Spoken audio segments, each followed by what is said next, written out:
Tuesday evening to you all out there, and welcome into another episode of the Barking Browns Show. Fuck. I'm Jacob, Mr. Casey Kinnaman, and Nick Carnes down below. We're brought to you as always by our friends over at SeatGeek. Listen, we just had a weekend full of shenanigans that was topped off by SummerSlam in Cleveland Browns Stadium. Set a record, by the way, North America record for SummerSlam attendance, over 57,000 people in Cleveland Browns Stadium. We got our tickets on SeatGeek using promo code Barking Browns, got $20 off that purchase. So want to go to some preseason game, regular season game, go make an account, use Barking Browns, all one word, at SeatGeek, get $20 off your first purchase. We officially made YouTube partner over the weekend. We're not into YouTube partner ads yet. We're almost there. We need 110 subs. If you're watching this, yeah, 110 subs. That's what we need. Go over to YouTube, wherever you're watching this right now. If you're not subscribed to the YouTube, youtube.com/@thebarkingbrowns, subscribe to there. Give us a thumbs up. We love you so very much. Almost to 900 subs. We just started over from zero on this channel in March. So very excited about that. If you're watching on YouTube, you can now cheer us on with supers. You can donate. You can join. Get a membership to the channel. We'll have those up soon. That'll have some exclusive giveaways and some things like that. So we can, we're waiting for the ads to get turned on. We're not quite there, but make sure you're subscribed to the YouTube. Give a thumbs up. Gentlemen, how are we? Dude, I'm good. I got invigorated in the pregame here when we were talking before we went on. I'm ready for a wild show. A lot to talk about, dude. There's so many. We're going to forget. There's way too much to remember what all's went on since the last time we talked to you guys a week ago today.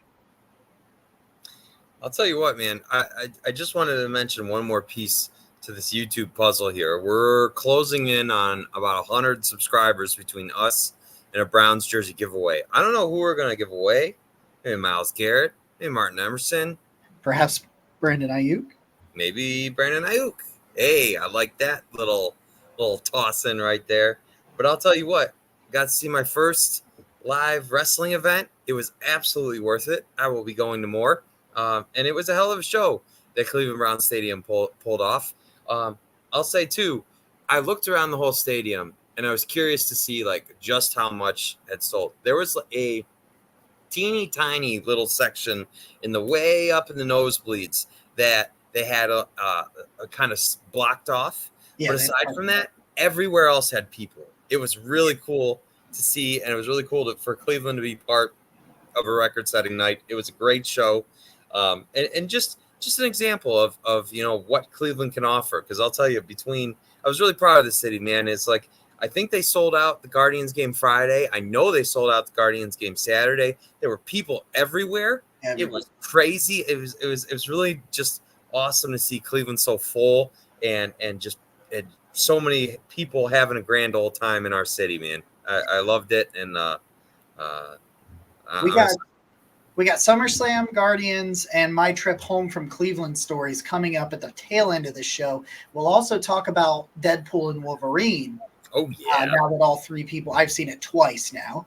Now that all three people have seen it, we'll talk about that. So we'll talk football now. We'll go on the football side of things, but we've got some stories we're going to sprinkle in through there because we fit a lot of shenanigans into one weekend. We certainly did.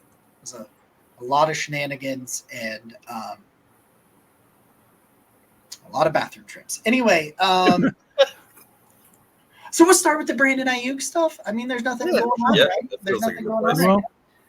Oh my God, did that explode towards the end of the day? We get some stuff yesterday. The 49ers, things are heating up. Maybe they are going to trade him. Maybe they're going to do something like that. Sure. And just kind of some back and forth. We don't. John, we do believe in Nick Carnes. We also believe in Joe Hendry. He did not show up. I love you, John. The only thing I'm sad about from the weekend is we did not get to find the legend John Hilberry. We didn't get to do that, I knew you were there. One of these days we're going to link up, my friend. One of these days. We were going to try to link up with him on Friday night, but after the game, we were all like, we got to go to bed. That was oof.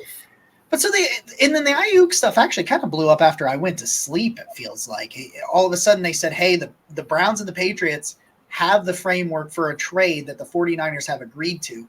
I was told over the weekend, and I had told these guys, I had some sources had told some people that told me, however you want to look at it, that he didn't want to re-sign in Cleveland. Now, did that mean he doesn't want to go to Cleveland at all, or does that mean he just didn't like the contract terms they were kind of willing to give him over the weekend?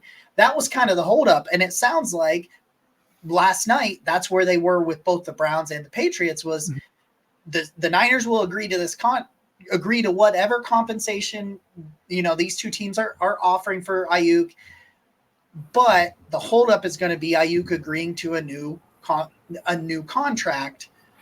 If he'll agree to it in New England, maybe they'll pull the trigger there. It seems like he wants to go to Pittsburgh, but it seems like Pittsburgh isn't willing to meet whatever Sam Fran's demands are. That's kind of what I'm getting from that. But that stuff kind of popped up. Yeah, I know. I have actually heard that Cooper is not involved in the potential trade as well. So I agree. I have heard that as well, John. But it suddenly got really exciting. No, I'm good. Really exciting with all that stuff overnight. But I'll kick it to you guys. Kind of, it just all of a sudden it became very, very real. Like the Browns are very well in contention to get this guy. It's crazy because like this is a luxury. This isn't a necessity. It isn't like, man, if we don't get this guy, we can. Your hopes and dreams are still in front of you if Aiyuk goes somewhere else. Even if he goes to a division rival. But like for me personally, this was my white whale. I actually looked it up today because I a little behind tapped the fourth wall here. Today my vehicle broke down at work, and I was stranded for 2 hours waiting for people to come fix that vehicle. And I had nothing but time on my hands. I was like, I wonder when the first time I brought up the fact that I wanted Brandon Aiyuk. The first time I did it on camera was the 15th of January, way back when. So I screen recorded that, got it for posterity purposes. So like this has been something I've been hoping for, but I'm not going to get too head over heels. Like if it happens, it's cool. If it doesn't, you're still awesome. Like, yeah, it's weird. And I heard a lot there, and just the different angles.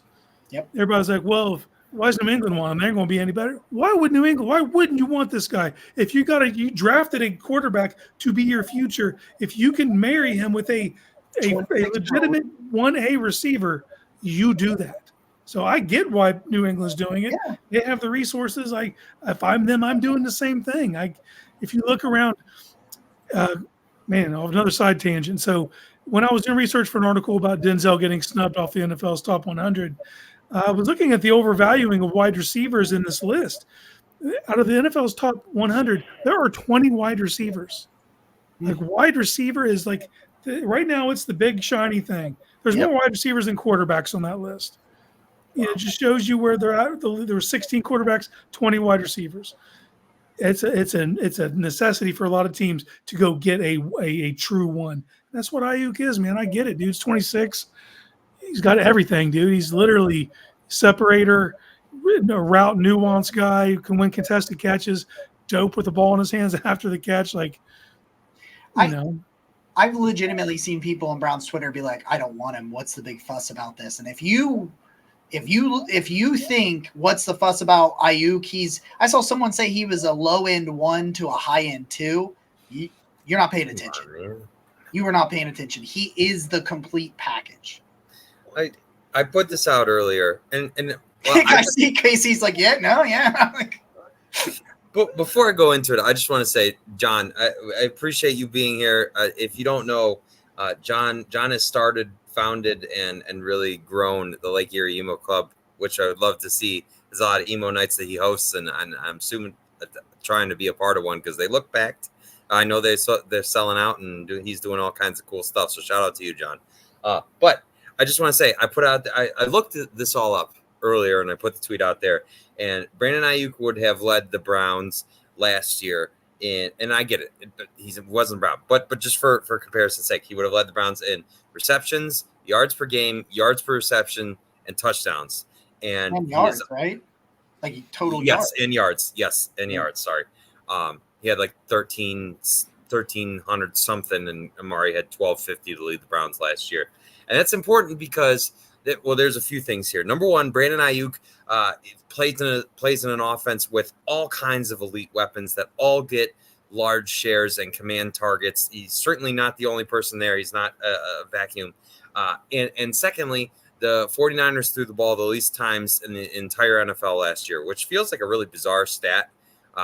So to do that, you have to be hyper efficient, right? And you have to be incredibly explosive. And Brandon Aiyuk is both. I think, to me, it's like this.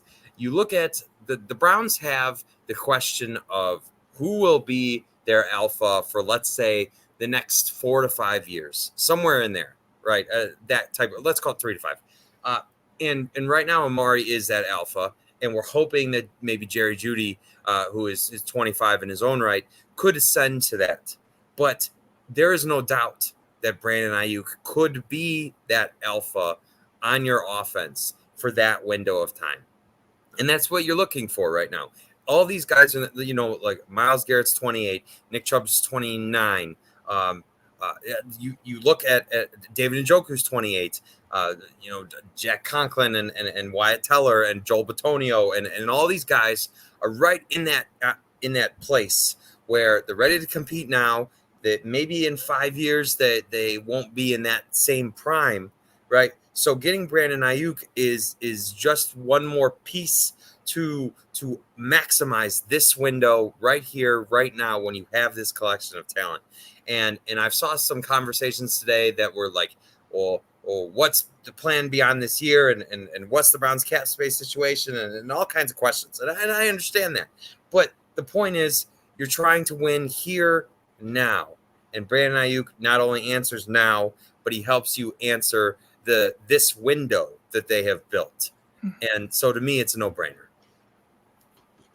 He's really freaking good. Why would you not want an all-pro wide receiver on your team? Right. Well, again, what you said, Casey, the best part, if they don't get him, who cares?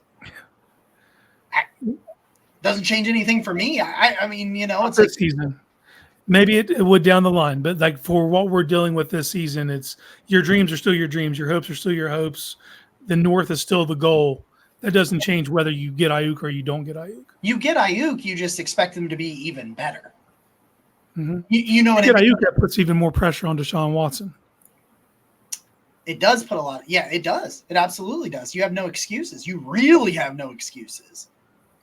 I've seen more as being a piece of it. I don't know that it would be multiple players as much as like. Well, Moore doesn't help the Browns financially by moving on. That's true. But they do. If they need a receiver back, I think Moore's a good candidate. I think it would be an offensive lineman. That's where I think it. I think so. I think that maybe potentially Conklin becomes that guy. I know he's the one that everybody wants to throw in there. Mm-hmm. It's probably the one that makes the most sense. Well, I know. I know. I'm just saying I think it's the one that everybody wants it to be. Mm-hmm. Is it's going down that rabbit hole. Well, let's analyze it for a second. Okay, we just said that the 49ers passed the ball the least times in the NFL last year. And you also know that aside from oh my God, the tackle's name escapes me right now on the 49ers. Trent Williams. We know that aside from Trent Williams that they have some questions on their offensive line. Feels like Wyatt Teller is a now, I'm not trying to send Wyatt Teller out the door, but I'm just saying when you objectively zoom out, like you could see why they'd be interested in a guy like Wyatt Teller if they want to run the ball a lot. And Wyatt's a mauler, right? And tremendous. He's been a tremendous piece for the Browns offensive line for all this time. Mm-hmm. You could see where that would line up. Yeah. And you just drafted Zach Sinner, who I know is coming off an injury, but you do have depth there. Now, depth can shrivel up real quickly, but you got to give up something. You can't give up nothing for an elite asset, right? Player of that caliber. Right. Can I ask the uncomfortable question? Sure. During this whole episodic Brandon Aiyuk journey we're on right now, does he come off as a malcontent to you? Does he come off as someone who seems like might cause trouble down the line. Like you could sign him for a big contract now, 4-year contract. You don't set the market, but you're in that $30 million range. But in I 2 years, you don't think he holds out for a better deal? I don't know. I mean, I saw some comparisons between him and some of the things Amari Cooper said in Oakland when he wanted out of there. Mhm. And then once he was out of there and got the contract, it didn't continue. I mean, I think there's a risk. There's a risk anytime any player holds out of any way. And his brothers getting on social media. Like I'm just saying, there's more pieces than just like give him his contract and happy go lucky. I'm just saying during this, the way this is played out, if you're looking at it through San Francisco's lens, that they're actually willing to entertain moving off of him, there's got to be reasons. Yeah, I can. It's not cut and dry. Oh, I give him the money, it's going to be completely fine. I'm with you. I get that. Yeah. It didn't seem like Brandon Aiyuk had any problem with the 49ers organization until the contract impasse came, right? Like I would say you could look at Cincinnati right now and say T. Higgins never had a problem with the Bengals. Jamar Chase never had a problem with the Bengals until the contract stuff came up. And then all of a sudden you've got a whole mess. And I just think the Browns are probably the team that is least likely to run into problems with their players over contracts, at least in my opinion. Mm-hmm. Yeah, and their willingness to try to make things work for all the sides. Right. I just know that the stuff with Aiyuk actually kicked off after the loss in the Super Bowl. His brother was tweeting to get him out of there. And, we've had family members of wide receivers make noise outside that have affected what happens in the locker room before. Sure. I think it's worth noting as you're pursuing a player that there might be extra baggage that comes along with said player. Wait, that happened. That happened. Mick. Wow. There's a lot of people. I just want to say we're over the 1,000 mark right now. We've got about 1,100 people here with us, and we miss you. We miss you, Mick. Matt's here. John's here. Everybody's here tonight. And you can really tell that we are gearing up for football season. And I just want to reiterate, when we cross that 1,000 subscriber mark, we're giving away Browns jerseys. So if you would hit subscribe on YouTube while there's 1,100 of you here, you'll be entered to win, and we'd love you. Anyway, moving on. So the Browns yesterday unveiled, or was it Sunday? It's yesterday. Unveiled their new training facility. This was something that they had kind of had talked about a little bit, that they were going to be investing a ton into an upgraded weight room and all these things. And they allowed the media to come in on Monday and kind of get a tour, and they posted some things on there. And they 1,000,000% spent a lot of fucking money. Like, this is another case of you can't say that Jimmy Haslam isn't willing to pay to win. Like, it's 100%. Hey, and I also think this stems from the bad report card they got from the NFLPA. And now all of a sudden they're like, well, they spent a lot of money on this. And so there's all kinds of cool things with that. The thing that stood out the most for me was their new film rooms. So I kind of got it wrong a little bit. It wasn't quite as super interactive as what I was thinking, but it's a 25-yard wide video screen, and it's about 10 yards or so long. So you can get in there, watch film, and kind of almost interact with it. Like, you can go ahead and put like, okay, this is what the Packers like to line up on defense like this.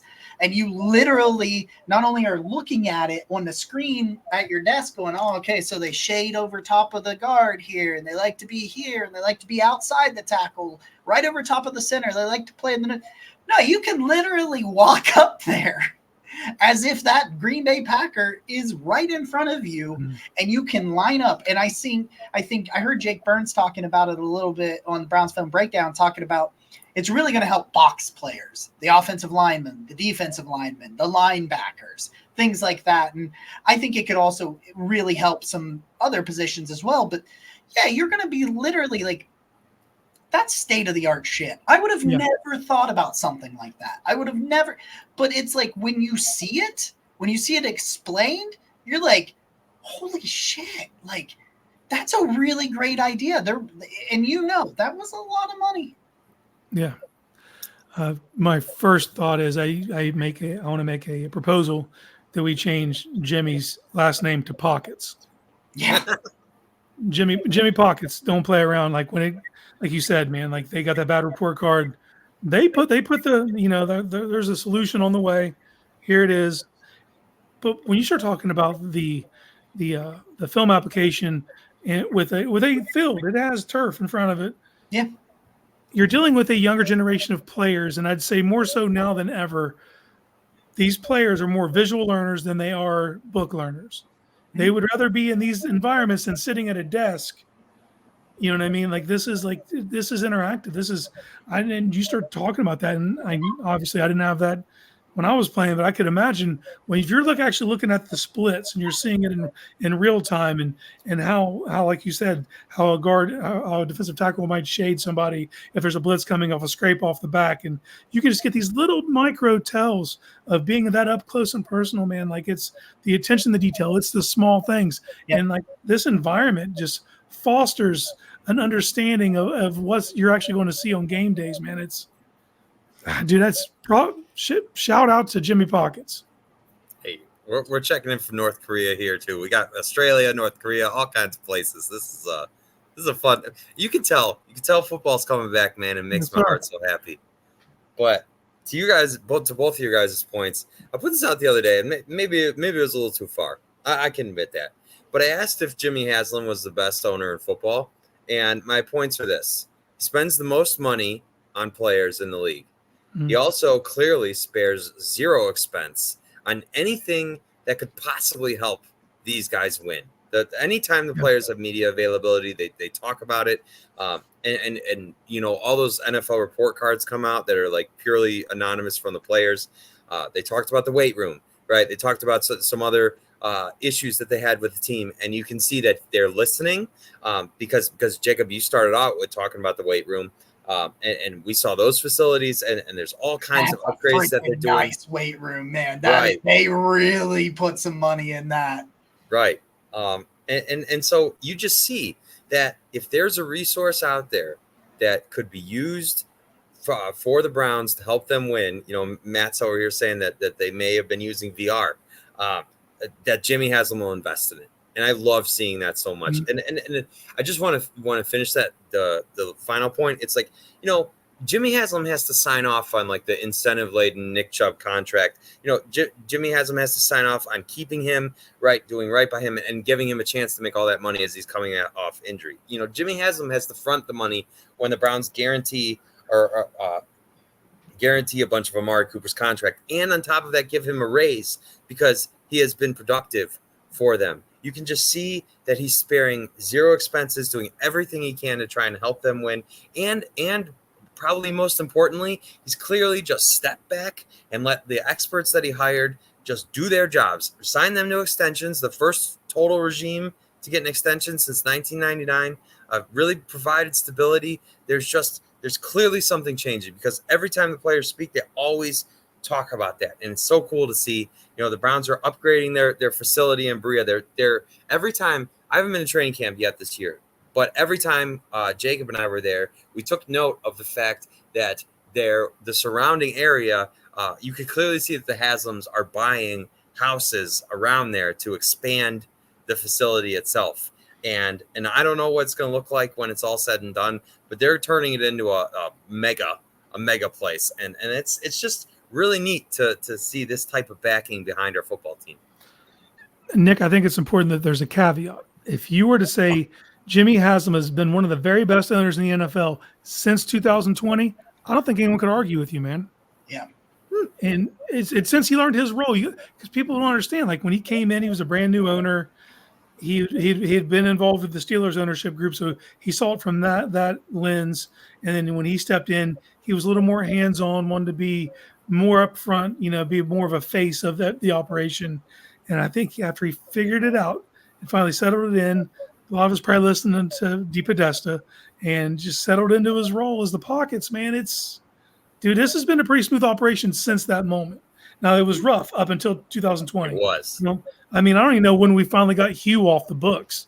Like, he was paying coaches for years after they were no longer with the organization. But after he settled in now, and to your point, sparing no expense, we're talking about these facilities. Jimmy Haslam is paying $50 million more than any other owner in cash this season.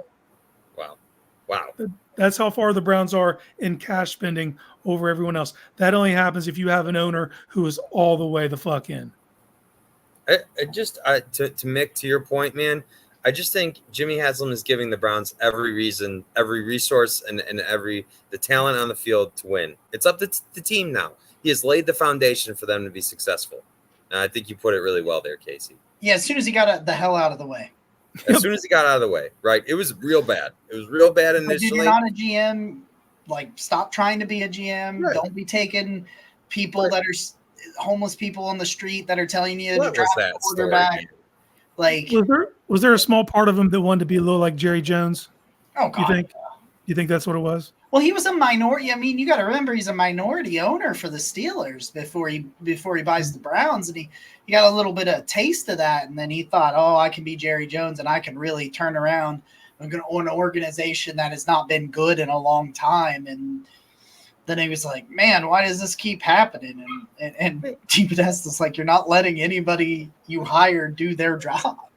I just want to bring this up for a second because I know the comment is intended to troll, right? Okay, the whole Aiyuk thing to Pittsburgh. Now, obviously, it seems based on the reports that Brandon Aiyuk would probably prefer to be a Steeler. Okay, I can accept that. And there's obviously a lot of games being played here. That's half the trade market to begin with. But okay, if the Steelers are re-engaging with trade talks to get Brandon Aiyuk, and they know that like if they've already used the Browns as leverage, right? If that's what's happened here, I don't understand what the holdup is, right? Because if Ayuk's got this leverage to basically say, okay, I want to be in Pittsburgh, and Pittsburgh's re-engaged in these talks, like what are they? Why is this? I'm just really curious to know why it's dragging out so much. Do you guys have any theories as to why? They're not willing to give up. They're not willing to go to San Fran's demands trade-wise is my understanding of it. But the more bidders, the better it is for San Fran. So it makes sense for them if they see people biting at the apple to leave the apple out there a little longer to see what they can net. I don't expect this to end in the next 48 hours or something. I kind of thought this week, maybe, but I think if they're going to let it look, man, there could be another team come out of the back. You know what I mean? Just the longer you leave it out there, they're in no hurry, right now. So sure. I just think, at some point you got to say, hey, we're getting on the season here. We want to get you acclimated in whatever offense you're coming to, that kind of thing. That's not San Fran's problem, though. Yeah, they don't give a shit. Yeah, that's fair. Okay. And that's kind of why, though, I think some of the suitors are going to say that, though. I think some of them are going to be like, hey, if we're not – get off the pot. Because we need to get you in or we're not trading for you in any way, shape, or form. Like, we're just not doing it. Connie, we love you. Hey, what up, Connie? So one more thing on the training facility, or a couple more things. Just, the weight room, they finally got the weight room off the indoor facility. That was something that they had to spread out during COVID. The weight room is just as good of a weight room as they come. And then they put like a golf simulator in the players' lounge. Like, I don't know, man, that players' lounge might have even been the best thing they did when it came. I was going to say that to the players. Yeah. And like, I think about it and it's like, I could remember, for example, like when I was in Kuwait and there was some stuff even when I was in Afghanistan where they have some USOs set up where you could go and they have a bunch of TVs and you can play video games and stuff like that. And when you got those state-of-the-art, awesome, break rooms, lounge rooms or whatever, it's really nice to have something like that. It really helps you kind of decompress and get ready for the next work day, things like, whatever it might be. If you actually have a nice place to relax and unwind. And I mean, they didn't just upgrade things that involved the players working. Like, they upgraded everything because the players said it wasn't good enough. And you went out there, you made a facility into what you would expect from an NFL franchise. It serves multiple purposes, not for nothing, man. You get young players. The best thing you can do to foster a good environment is make them want to be at the facility. Yes. Give them things that keep them at the facility longer. And that's the players' lounge. That sounds exactly what that's going to do. And they got that like cool balcony up there where they can like eat and stuff up on, like, it's like 3 stories now. There's 3 levels to this damn thing. And I don't know, man. Like, you're strictly just talking, like, like you said, do you want to be around the building? Yeah. I want to be around that building. Right. Like, okay. Yeah. Can I buy a membership? How do I get one of them little swipey cards? You just swipe that card and So, speaking of what's going to be around the building, I think we have to. There's just no end to this Browns news. We have to address the next elephant in the room, which was via NEO Trans blog, which also dropped somehow last night, along with the Brandon Aiyuk news. I woke up to Aiyuk and this, and I was like, "What the hell?" So NEO Trans blog, which has been covering and on top of the Browns Stadium saga from basically the beginning, certainly seems plugged in with all of this stuff, about as good information on the subject as you could find, dropped that the Browns are planning, is it a $3.6 billion domed stadium in Brook Park, which in comparison to the city's reported like $490 million revamp of current Brown Stadium is just a little different. And all but said that the Browns want a dome, and the way that they're going to get a dome is by going to Brook Park and building a mega palace complex with all the bells and whistles right near the airport in Brook Park. Officially, I believe the stadium lease is up in 2028. So sounds right.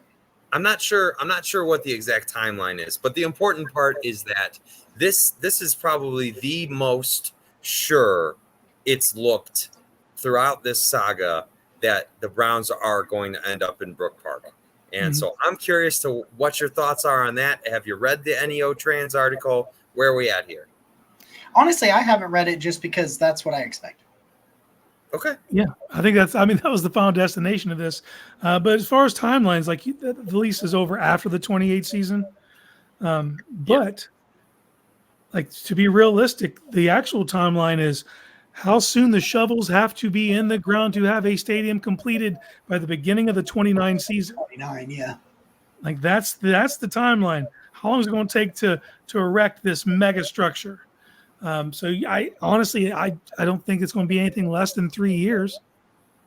If you're really looking at realistic, putting this stadium up, doing it right, not cutting any corners, it's going to take you at least 3 full years to build that stadium. You cut a lot of corners on the stadium you currently have. Yep.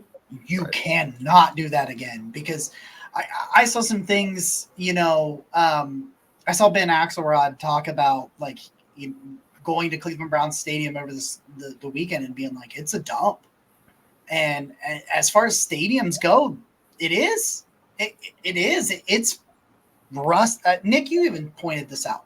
It's I do. I think that the recovery rooms probably are really great in there as well. But Nick, you even pointed it out. Rust everywhere, crumbling, like concrete everywhere. This is a stadium that's, how old is it? 25 years? 25 years. Built in 99. Yeah. Right? It opened in 99. Yeah. So you're talking a 25-year-old stadium, and you would think that thing was built in the 80s, 70s, maybe even longer than that. And it just, they can't renovate that stadium. Now you could talk me into tearing it down and building one up somewhere around there, but then you got to find somewhere to play in the meantime, and you're not going to do that. I saw some people very angry. Blah, blah, blah, blah. No dome. You're a pussy if you want a dome. Kiss my ass. It's happening. Get on board. I don't see any way this does not happen in Brook Park. Or it's going to be a dome. Wherever it's at, it's going to be a dome. I can say that. Just a few pieces here. SoFi Stadium was built in just under 4 years, right? So and that place is a palace, right? So I'm assuming if you could build SoFi in just under 4 years, you're probably looking at a similar timeline for a Browns stadium. So by then, you're saying, okay, we've got to have shovels in the ground, but in 2025, right? Yep. Okay, so this has got to. We're like, I know it seems a long way away, but it really isn't in terms of construction. Like, it's got to happen in the immediate. And I just want to say, we were at Brown Stadium for SummerSlam, and they did put on a really good event. But man, you look at the stadium, and like, you can just see there's a lot of wear and tear on that place. And I've been blessed enough to be able to go to one away game. Most years aside from COVID, I've been to a lot of NFL stadiums in Miami, in LA, I'm trying to think of the other real great place I was. Okay, but let's just use Miami and LA, for example. Mm-hmm. Those two stadiums, Hard Rock and SoFi, are on a completely different planet than what the Browns offer with their stadium right now. And to the Haslam's credit, they want a state-of-the-art, like, hey, the city of Cleveland can host a Super Bowl. Hey, the city of Cleveland can get, like, this echelon of events in a place that is climate controlled, that can be used year-round, that can bring revenue to the entire area. And I'll say, I was initially against the stadium being moved to Brook Park because I do feel like it's really valuable to have all the people downtown. And I'm going to savor the shit out of the Muni lot while we've got it, because I've already accepted that it's going to Brook Park. But I just think overall, you can use that lakefront land for far better use than the stadium that gets used more than a handful of times outside of Browns games each year. And on top of that, you can build what will be in the tier of elite NFL stadiums too. That's a win-win to me. You can't think about the transportation issues too that you have getting downtown to the stadium that'll be alleviated by having it by the rail system, by the airport, easier to get in and out. Like, it's just, and I get, man, but I gotta say, like, when Buffalo announced that they were going to build another open air stadium, like less than a year ago, as soon as I was like, that's a mistake. Right. Building the stadium on the lake, you're asking for trouble, man. We've paid that price for so many years, and NFL was more regional when these stadiums were originally built, and a lot of the players were from the area or from the college near the. Like, when you look at the Browns roster, man, like 70% is from the South. Yeah, like they didn't grow up playing in cold weather. They ain't jacked to go play in frigid weather. Like, a controlled environment, you can control way more variables if you have a dome on it. And I think if you're looking at the other stadiums in the NFL that'll incorporate elements of what you have being a cold weather city in the winter, you look at what Minnesota has. Minnesota has a state-of-the-art facility. People, like, I've heard Nathan Zagura go on at length about how beautiful that place is. That's what you need, man. That's what it's 2024, man. Like, we have to start thinking about the future of, and for me, that's because, like, you look at SoFi, it's still considered open because of the way the stadium's configured. Same thing, so I do think that the future is a dome stadium, and I think the Browns realize that. And we have the most tight-lipped organization. Even Andrew Berry let it out when he was in his press. Yep. So. Yeah, when he said that, I think everybody that wasn't sure it was 100%, I think most everybody else was like, okay, yeah, no, like dude doesn't say dick, and he goes out there and he's like, oh, I prefer a dome. Like, and you're like, they're athletes. They're not gladiators. I prefer to have them on the inside. I prefer to allow my talented football players to play in the best environment to utilize their ability. You know what sucks? People are like, I'm going to sit out there in the cold. You know what sucks? When it's wet and someone blows out their knee. Yep. Well, But that's football weather. There's a legitimate piece here too, right? Like, sorry, Jared Goff has been talked about in a ton this year, especially in fantasy circles, because his splits in good weather and indoor games versus his splits in bad weather, I think they do it by temperature or something like that, are dramatically different, right? Because Goff has small hands, and especially when it's wet, he's more prone to fumble. He's just not as good. He's not as equipped to throw in the rain. And I get that, like, you're going to go play in open air stadiums, but I think the Lions play 3 outdoor games. Yeah, I saw that. In their entire 17-game schedule, right? And so it's like, if you have a dome stadium and you're controlling where 8 to 9 of your home games are every single year, you also give yourself access to a greater base of players to choose from, because you're saying, okay, even if these guys are going to struggle in the cold weather conditions, we can minimize how many games they're going to play outdoors every year. And so it's like a guy like Goff, who at the time was really left for dead in his NFL career. The Rams cast him off and they had no idea, right? Has completely revived his career because the majority of his games are played inside and he can thrive in those conditions.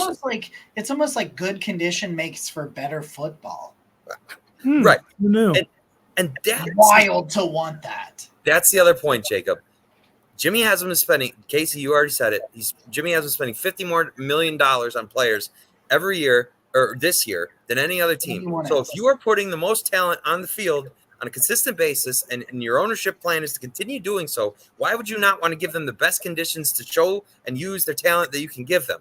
Do you remember that 3-week stretch in 2020 when they were all like monsoons against Houston and the Eagles and all? And the Raiders, Raiders. That was awful. That was awful football for a month. It was nearly a month without good football because of that.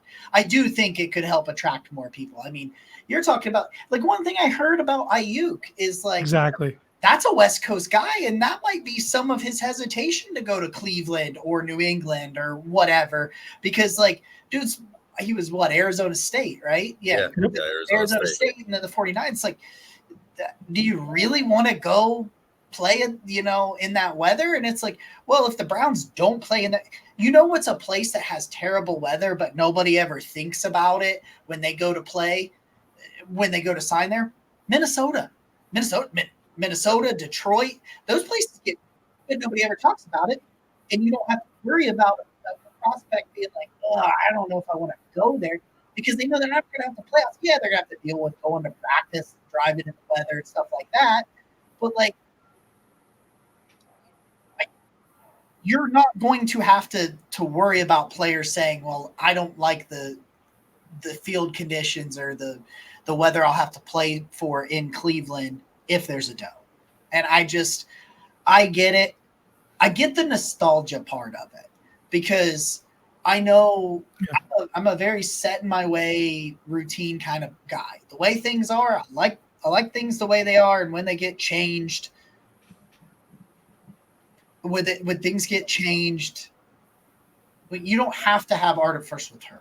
Like, there is turf in domes that you can make. Like, it doesn't just have to be the shitty soft tissue stuff.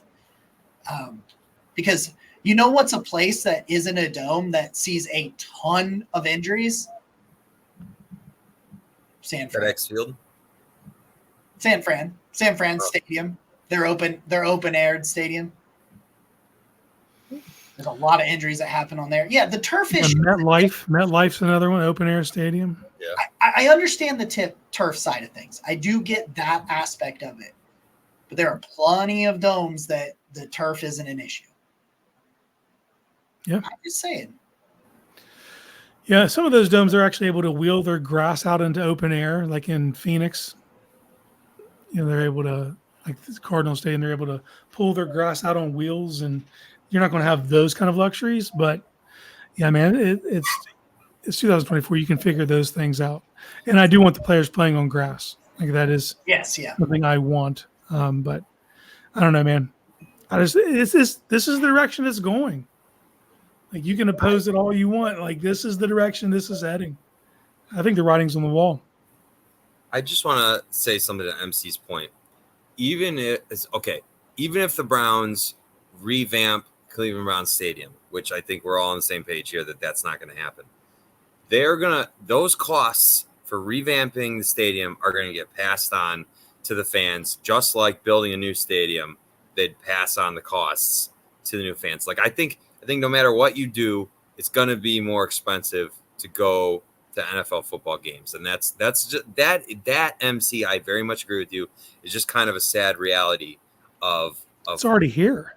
Right. Look at ticket prices now, man. Like when you have a good team, even the resale market's brutal. Like,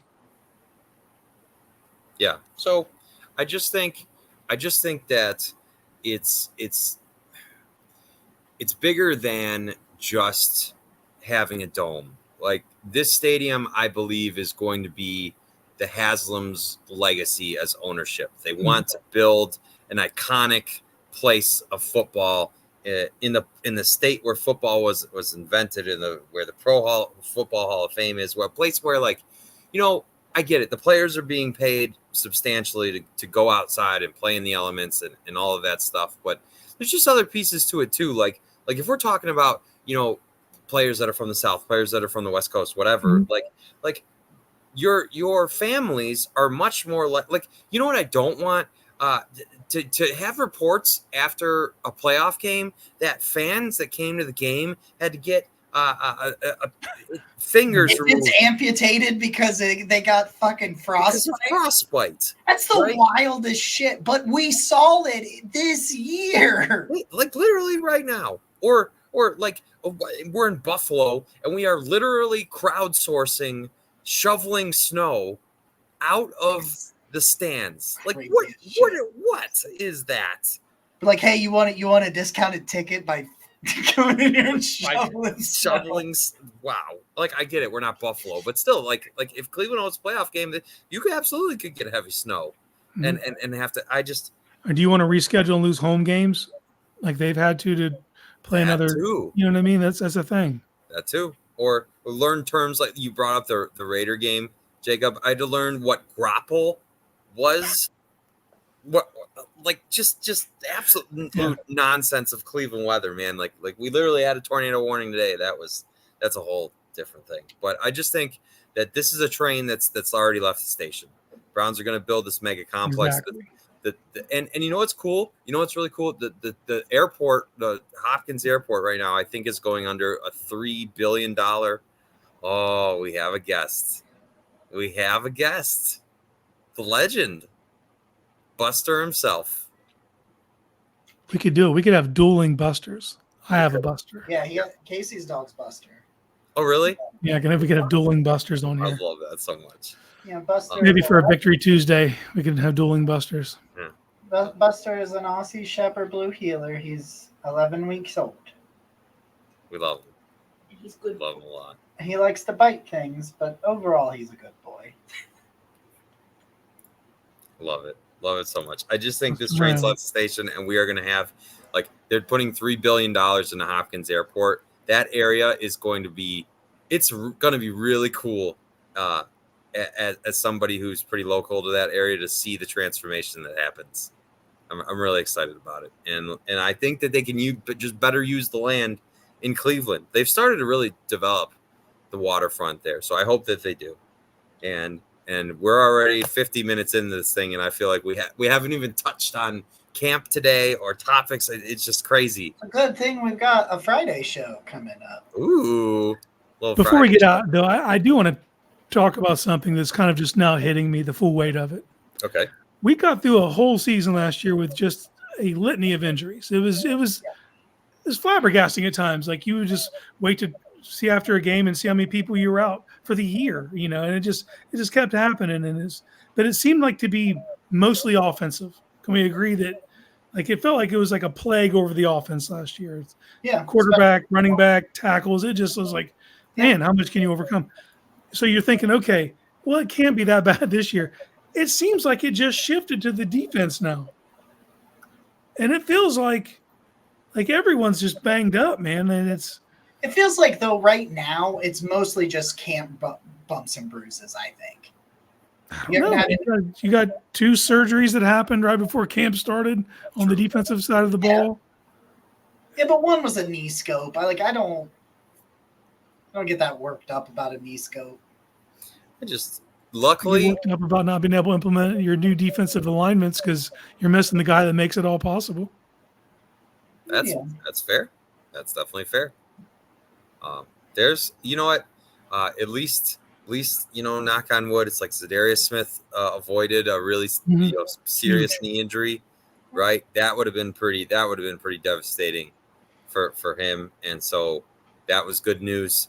And you're just hoping that they can get through. I saw Jordan Love is playing this preseason game, but Deshaun Watson's not. I'm not sure how many of the starters are going to play. That's definitely priority number one on any preseason game. I think is just escape without losing guys, because to your point, Casey, it's already started. I just we are so fucking due for a break on these injuries, man. Right. Well, and I felt really nice when this afternoon Mary Kay confirmed that it was just a knee contusion for Zadarius. Oh my God, I just feel so great. My butthole finally unpuckered after a long weekend.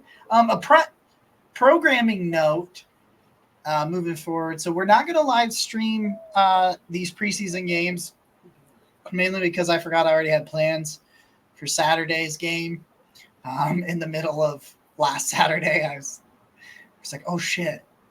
So what we're going to start implementing is our film room episodes. Casey so kindly dubbed them Check the Tape.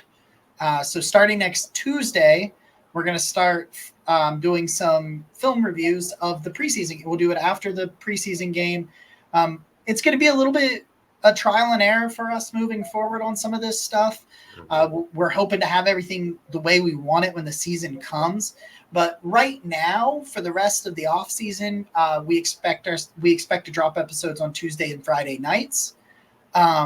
Moving forward, you're probably going to get Tuesday, Thursday, Friday during the season, or maybe Wednesday night into Thursday morning, and then kind of like a Tuesday night, Wednesday night, Friday night sort of thing.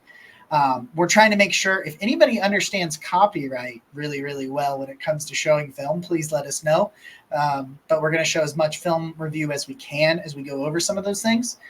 This Friday will be the preseason week 1 preview episode. So we will preview the matchup with the Packers. I thought we were going to get into it a little bit tonight, and then we just kind of got carried away with some other stuff. I think we had some really good conversation about domes and stuff. So if you like domes.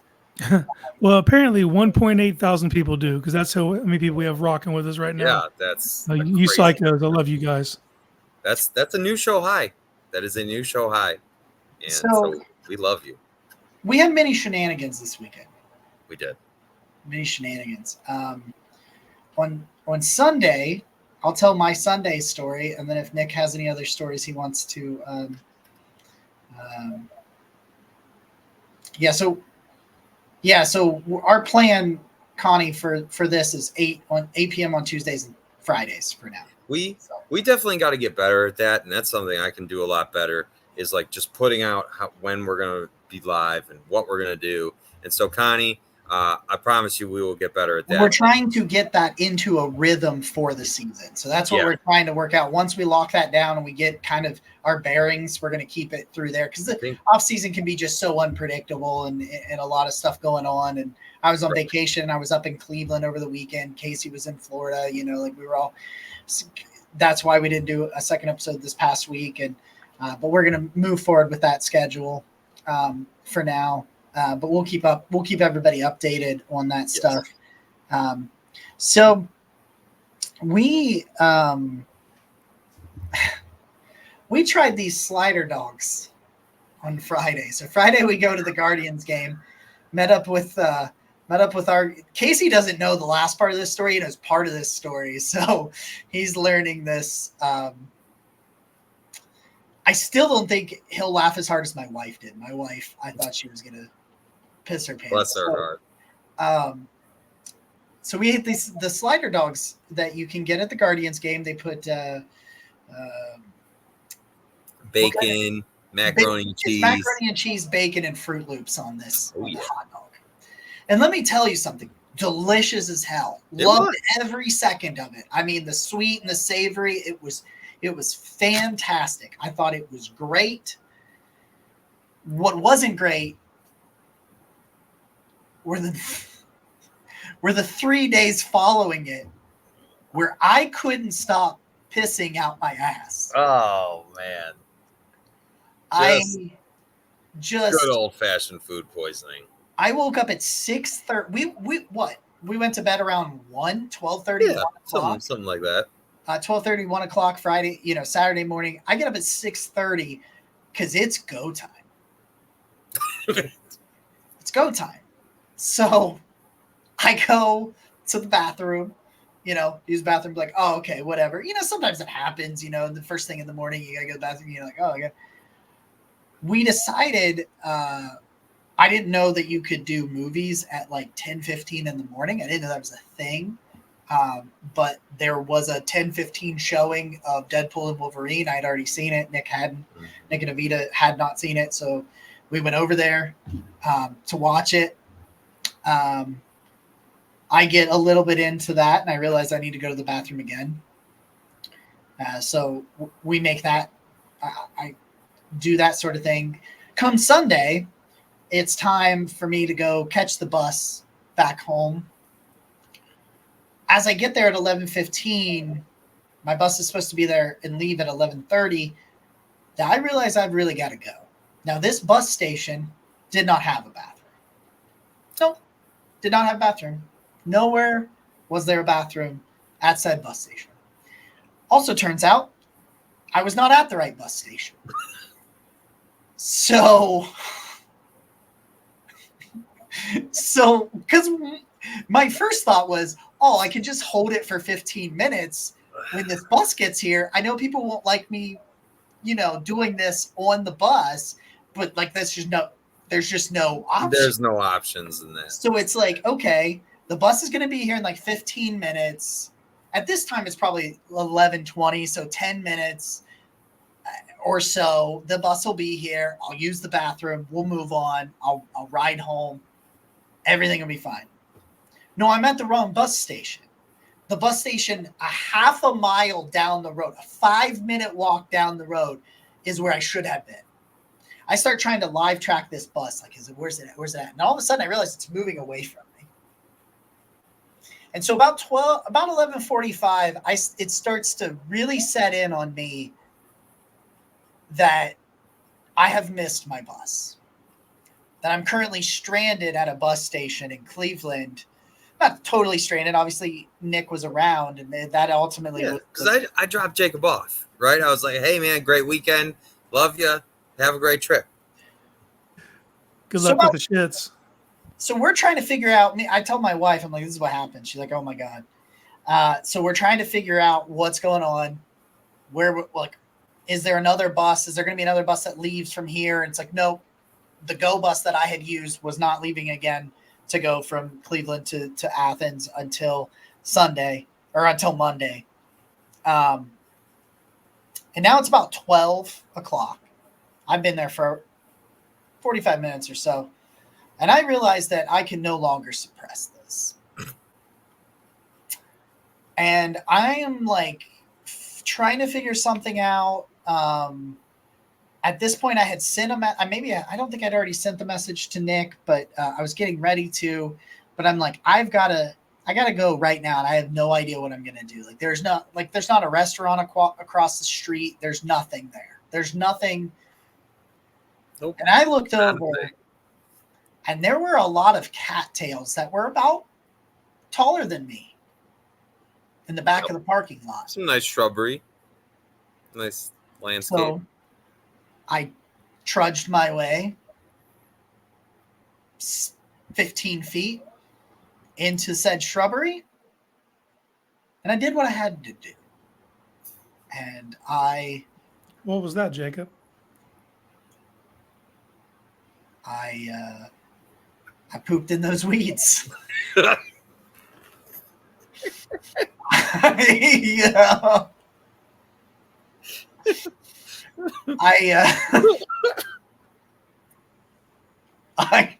I did what it's adequately. Yeah, go Browns indeed.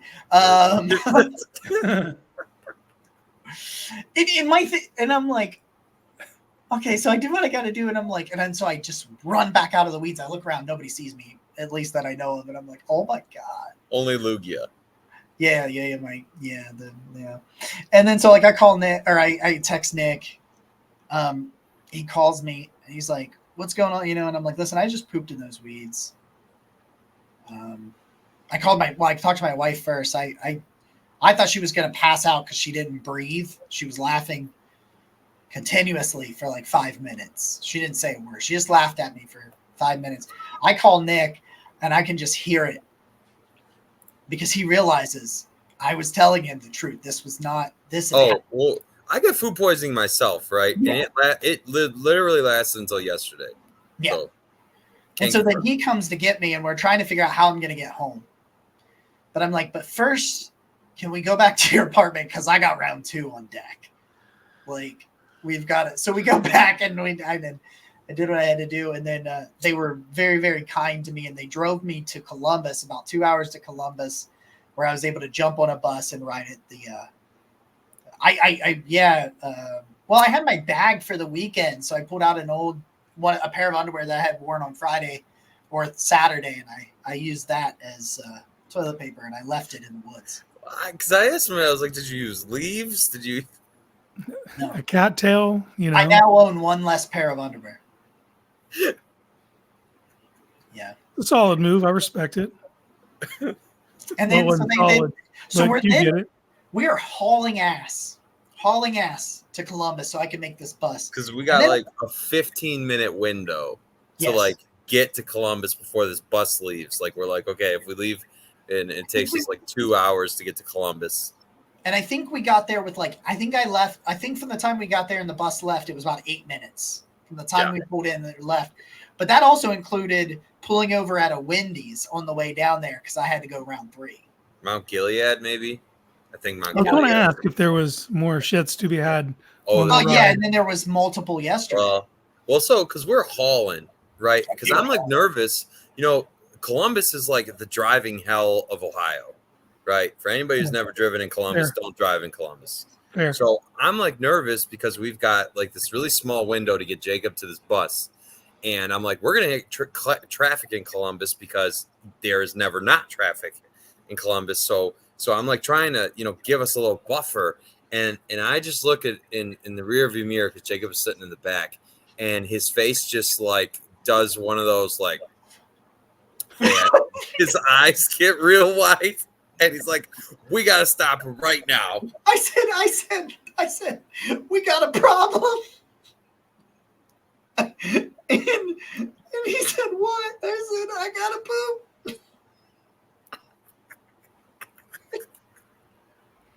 So we did. And Venus looking nervously over. She's like, are we going to have to drive to Athens? Are we going to have to take him all the way home? If he takes much longer, we're going to miss the bus. I'm like trying to power through this. Which we would have. We had already decided that we would have like Buster, So we were just I was gonna find somebody to work for me, and she was gonna take the day off, and we were gonna have a spontaneous Athens trip if we needed to. That's what we were gonna do. But we did make the bus to Columbus. Which Connie? We told you we that slider dog, man. We went to the Guardians game Friday, and we ate the slider dog. And smart person Avita, she just puked it up right away. She knew what to do. Like she's got a metabolism of a rabbit.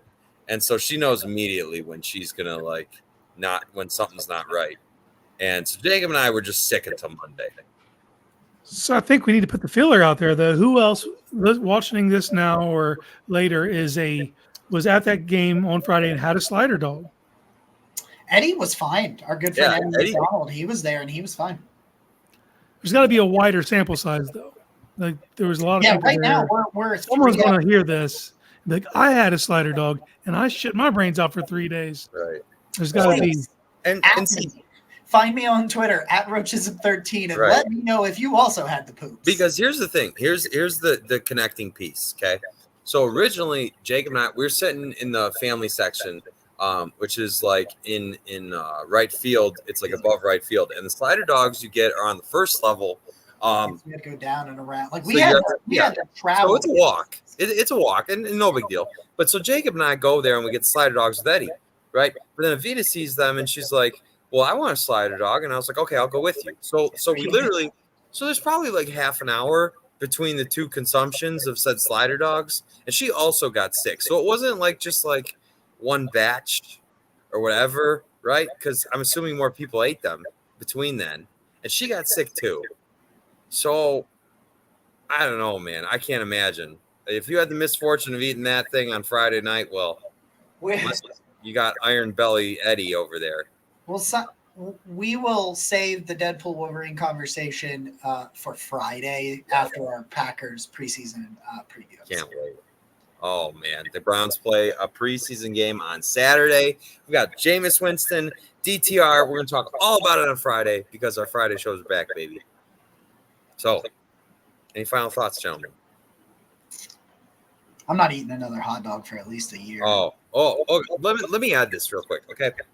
I something I do is in the vendor business, okay? And ironically, unbelievably, a bread company just came out with Fruit Loop mini bagels. And my friend asked me on Monday, he was like, hey, do you want some Fruit Loop mini bagels? And I just looked at him. I looked at Toucan Sam, and I was just like, and he like didn't understand why I was reacting that way. And so I had to explain to him that I am now scarred if I said Fruit Loops. Because we're raving about these Fruit Loop dogs. We're like, these are the most delicious They things. were so good. They were. And oh my God. But anyway.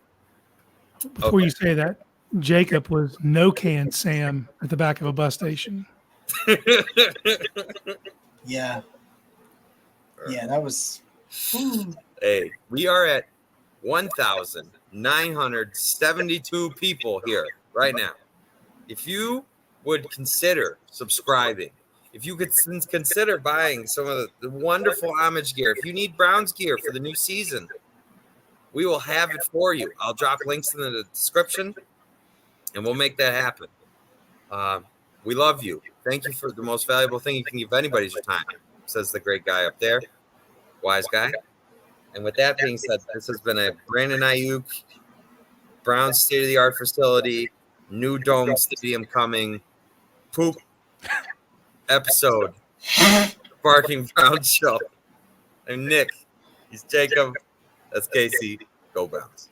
You know, it's